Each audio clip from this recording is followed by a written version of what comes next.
Hey everyone, welcome to the GRIT Crusade, the show where we really talk about what's authentic and real in life. You know, the grit, getting real in the trenches of life. I'm your host, Brooke Plack, and I'm an entrepreneur. I'm a self proclaimed comeback queen, as in, I've been to the bottom and back and experienced a lot in life. We're here just to get real and be authentic because that's where we truly live and experience life. So, from listening to me share the wisdom about all the things I've totally messed up on in life and having some guests join us along the way, I'm so excited that you're here. And more than anything, share this with people that you know could use it too. So, now let's dig in and get real in the trenches. Well, here it is, the pilot episode of the Grit Crusade. I can't even believe I'm saying that out loud. I feel like it's been a pipe dream of mine for so long to actually put myself out there and have a podcast and share with the world all of my mess ups and screw ups and hang ups. And we're doing it. Like we're actually doing it. And so here we are. So um I guess officially for the first time, I get to say welcome to the Grit Crusade. It's so exciting to be here with you guys. And thank you for giving me some space in your day, in your life, so that we can learn and grow alongside each other. And so today's episode is Coin the Pilot. I have a special friend, Garrett Wynn, to thank for the name of the first episode. I know it's crazy to think of, but whenever you're starting something new, it's always like, what's the name? What are we going to call it? And getting stuck on those little things sometimes hangs us up from ever jumping into the big things. I read something the other day that said, I don't need to see the whole staircase to take the first step. So have to thank him for letting me have the guide to the first step. So why the Grit Crusade? What is that about? So the Grit Crusade the namesake came from me really thinking about what it was I wanted to do with this podcast. What was my intention? That's my word of the year for 2023. And so grit stands for getting real in the trenches. So GRIT, getting real in the trenches. And our tagline is in life, business, and relationships. And so the crusade is about more than me. It's about more than me talking. It's about getting us all talking because we live in this Instagram world where everything seems like it's something that it's not. And there's anything I've learned in my 38 years is that being authentic is the only place to really live. It's the only place to be seen. It's the only place to be known. It's the only place that people can really interact and grow and have a safe space to land. And I just feel like the worst thing that someone can feel in life is alone. I feel like when we're alone, whether it's physically or metaphorically speaking or emotionally, that's the place that we start to tell ourselves lies that we believe. And one of the most dangerous things that we can do for ourselves and to ourselves is to believe those lies. And alone is where it's like we become almost unrecognizable. We look in the mirror one day and go, how did I get here? How did I start to believe that I couldn't do this or I couldn't do that? And we were created to be these like social, intertwined beings who live and interact with each other. And I just feel like that it's time that we all start talking more and we start talking about the real stuff that happens in life. We start to talk about struggles with alcohol and addiction. We start to talk about parent problems and the struggle of raising children in the world today. And we all start to realize that all of us have dishes in our sink and we all have messy houses and we're all just trying to do the best that we can. And none of us get out of this life like unscathed without having some sort of grinding, or I picture it almost in my brain like a tousled stone that gets tumbled over and over. And it's over time that grind starts to refine us and create who we really are. And so, if we're going to be in this crazy, messy life, in this world that has so much going on, that no matter what side of the aisle you stand on, you realize that we're all a lot more alike than we are different. I just feel like we might as well do it together. And so that's how we got to the Grit Crusade. Because if we can't get real with each other, where can we get real? So, before we get into my story, which is what the pilot's really about, and how I got here and how I landed, talking to you over this podcast today, we're going to kick off a fun segment that I call Trivia in the Trenches. So, sometimes I'll have guests on the show, and sometimes it'll just be me. Hopefully, not droning on, but sharing the wisdom of all the mistakes and pain and grief that I've been through that hopefully can shine some light into where you might be in your journey. And so when I have guests on the show, I'll ask them the trivia and try to relate it to, what's happening in their life, something they hopefully they won't know because that's even more fun, right? But when it's just us, it's just me and you and, the rest of our podcast world out there, then I'll ask you. So here is our trivia in the trenches for today. Okay, are you ready? What country banned the hula hoop? Ta-da! Right? Like the hula hoop. Who would ban a hula hoop? It's like American fun. So the answer is Indonesia. And here's why. Indonesia banned hula hoops because they might stimulate passion. Are you kidding me? I've never been to Indonesia. Bali is on my bucket list. I'm sure the Indonesian people are amazing, but it's so foreign to us. And that's like one of the greatest things about traveling and learning about other people is we figure out how their perspective is different. So Indonesia banned it for because it might stimulate passion, but Japan also forbade them on the streets.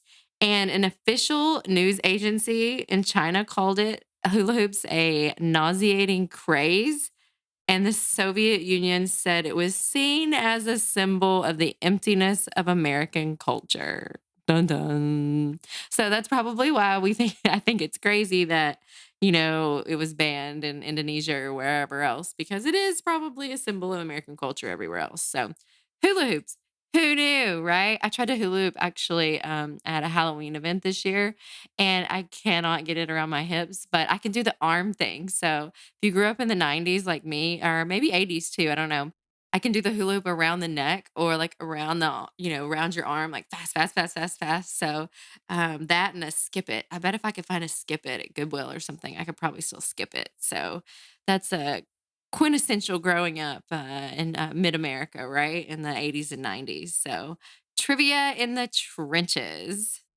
Now let's dive into my story. I have no rhyme or reason to how this starts or ends. And so I'm just going to take you back to the beginning of when everything changed for me.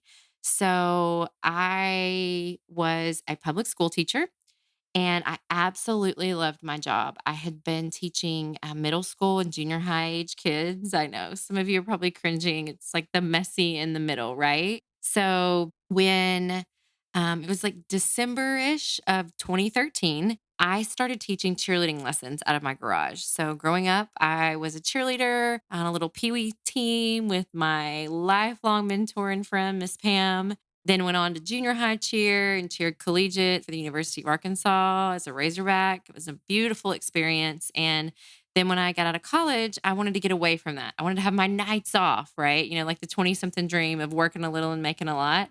Thankfully, my family, I grew up on a racetrack, dirt track and drag strip, and worked long, hard hours in the hot sun. And so work ethic was embedded in me. And although I went to school for business, I ended up, my first career was in teaching. And I, of course, was at my interview. They're like, "Do you want to coach?" I'm like, "No, I'm okay, I'm good." And they were like, "Do you want a job?" I'm like, "I do want a job." And so thus they hired me. And a few years later, I found myself coaching lessons out of my garage in my little home. I was single, living by myself in suburban America. And every night I was full with lessons. And I just started to realize, like, I think I'm onto something. There's a lot of kids here that really need help. And so I walked up to two high school girls that I love and trusted, the Maddies, and asked them, "Hey, you want to start a business with me?" And they were like, sure. They were 16. They needed a job and they were, so excited to have something to do. And so we started teaching a few cheer clinics and finally agreed to teach some classes. And we had 103 athletes signed up before we ever opened. And I had agreed to work one night a week. And before we ever opened, we had 5 nights a week of classes. And after our first class, we had immediately hired 3 more coaches. So in the beginning, I was working full time. I was in my postgraduate program and finishing my educational leadership specialist and getting my principal license. And so I was just doing the coaching and that kind of stuff just to see if I could maybe make enough money to go on a vacation, right? And my car was getting kind of old. I had a paid off Jeep Grand Cherokee. It was maroon, this terrible color of maroon. It wasn't even a good maroon and just started out, helping some kids. And, fast forward, and we're 9.5 years later, and our programs have grown exponentially. And I've turned into quite, I don't know a better word for it than serial entrepreneur. And it all happened by investing in people and finding humans that loved kids and loved what they did and just wanted to make a difference in the world. And so very quickly, I realized I had very minimal leadership skills. I didn't know the difference in management and leadership. I have a very strong personality, and I thought I could just will people to do what they wanted to do. The interesting thing about working with children is you have two customers for every one. You have the one that's paying, and you have the one that you're serving. And so that can get very complicated very quickly. And it wasn't long before I realized I can't do it by myself. And so I started looking at these high school kids, and I call them kids, but they were amazing humans, and realizing that I needed to add a little bit of wisdom to my program. And about 7 months after we opened, Miss Pam, my lifelong mentor I talked about earlier, came to me and said, I want to come work with you. And I said, I can't afford you. And I said, how much do you need to make? And we talked about it. And I said, we're going to need 100 students to make that happen. And she said, okay, mind you, I'm still working full time. I'm in my postgraduate program. I can only work 2 nights a week because I'm coaching 2 school cheer teams. So I've got other kids and coaches helping me on the other 2 nights. The gym's open. And I am now committing to hire someone I can't afford because I feel good about it, right? Like maybe now it was dumb luck. Maybe it was a divine blessing from God, but it worked out and it worked out beautifully.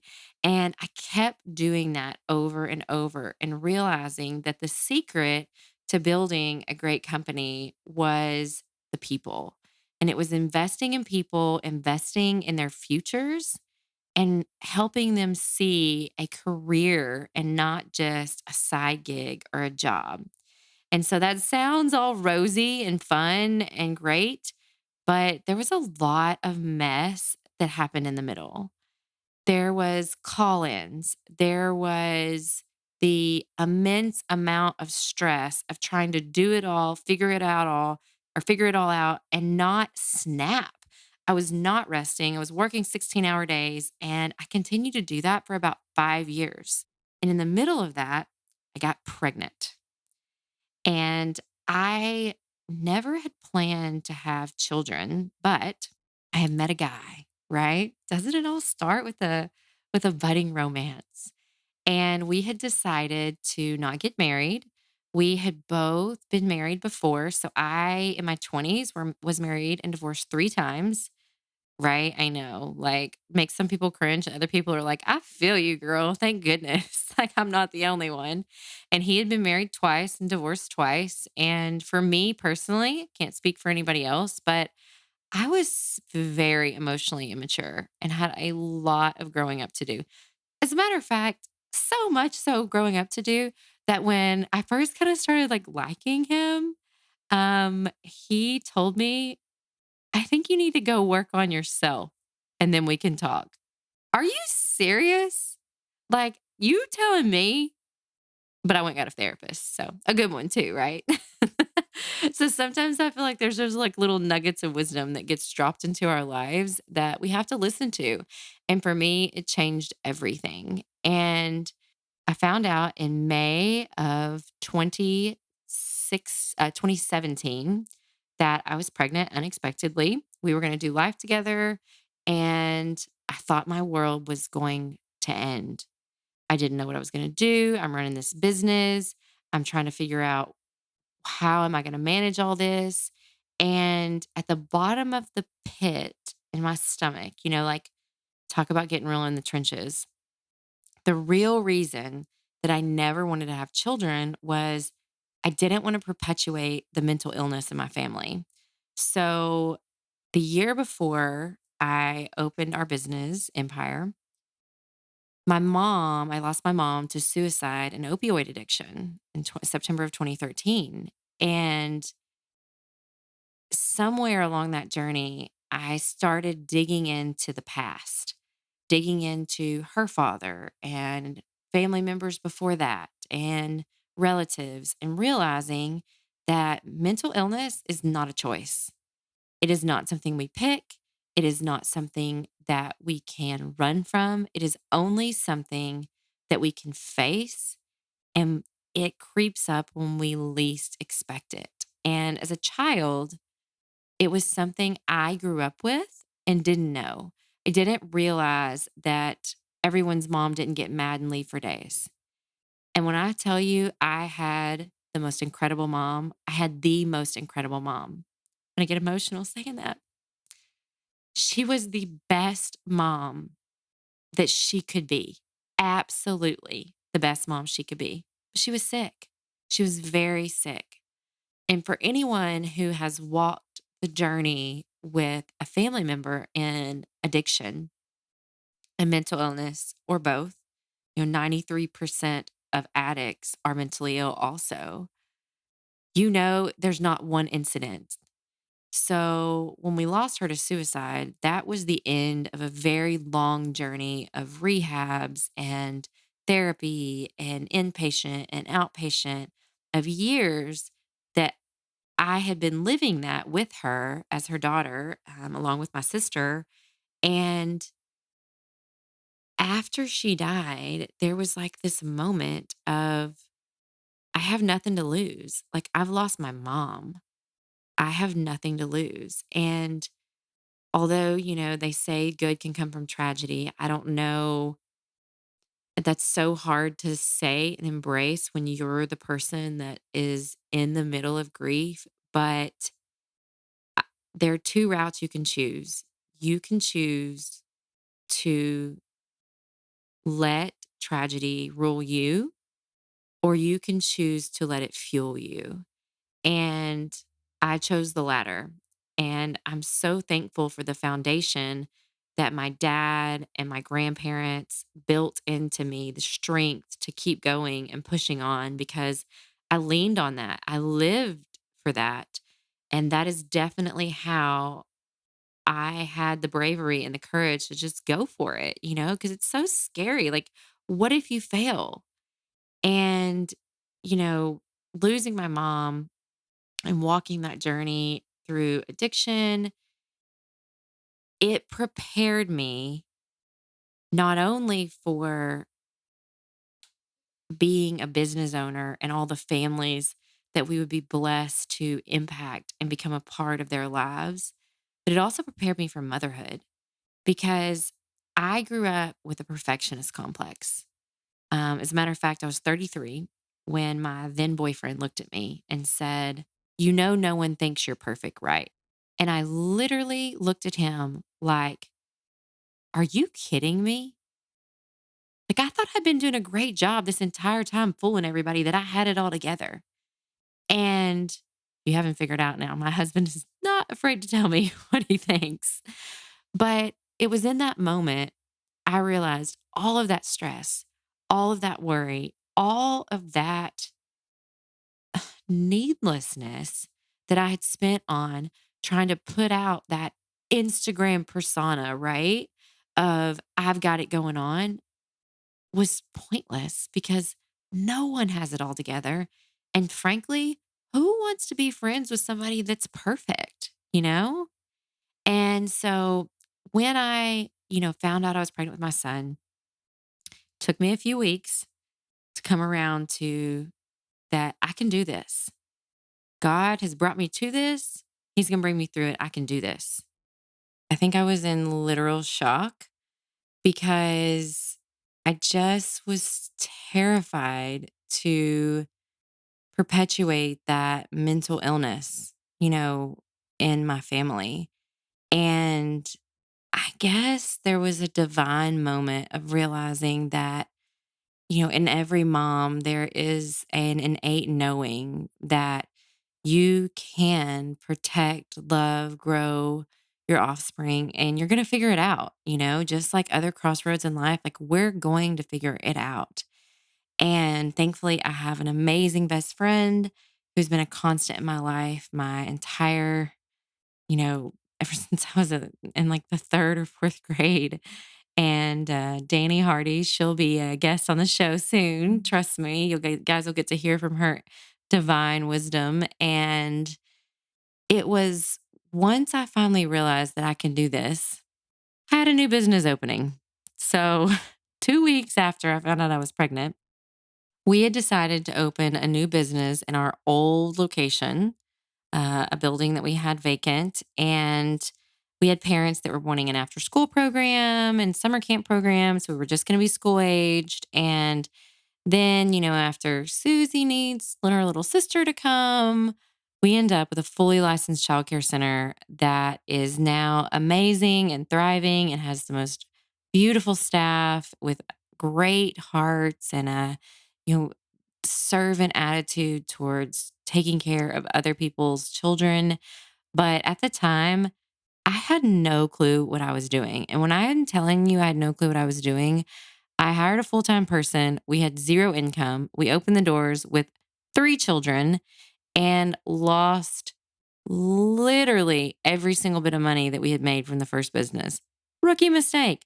Don't do that. So when I tell you that I have so many mistakes to share with you guys, it's it's just nothing more than if I can save you a little bit of pain or help you realize that you're not the only one that's made a dumb choice, it's all worth it because I don't want you to feel alone. I don't want you to feel those moments of desperation like I did because every single person deserves to have a village. Whether that village is through listening to a new friend on a podcast or meeting someone at a coffee shop or creating relationship at a co-working space, that matters. That matters to your soul. It matters to your heart. And those are the things that get us through those tough times. When you realize you've made a terrible business decision, you have people's livelihoods on the line, and you don't know what you're going to do to get out of it. And that is the springboard of where my journey began. So we are 9.5 years later. We have over 60 employees. There are still moments of, what are we going to do? And money's getting tight here in this company. But the amount of blessings that have been poured upon our community, upon our staff, and upon the work that we are doing has left me the beautiful opportunity to take time out of leading our companies and sit here with you because you matter. Your story matters. The Bible says there is nothing new under the sun, which means every thought that you have, every dream that you have is worth defending. Every goal, every step laid out in front of you, you can manifest and make intentional choices to make a difference. And you don't have to do it alone, but you do have to get real. You have to get real in those trenches. You have to get real with yourself. You have to take an honest look in the mirror and go, here's where I'm at. Because there's only one way out from here's where I'm at, and it's up.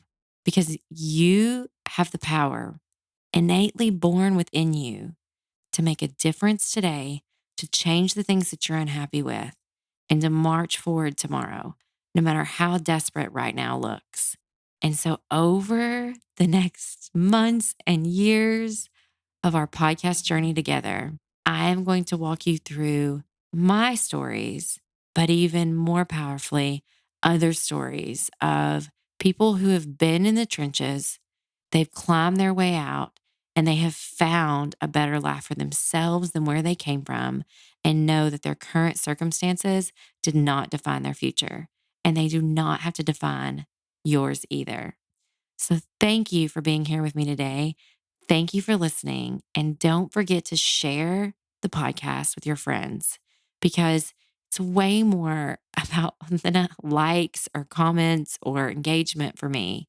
Yes, those things are cool, they're great, and they're validated in some world of the internet. Remember, what we're about here is authenticity. And I want to hear from you the difference, your takeaways, the things that you want to hear, the people you want to hear from. I'll call them. I'm not scared of being told no. I've been told no over and over again.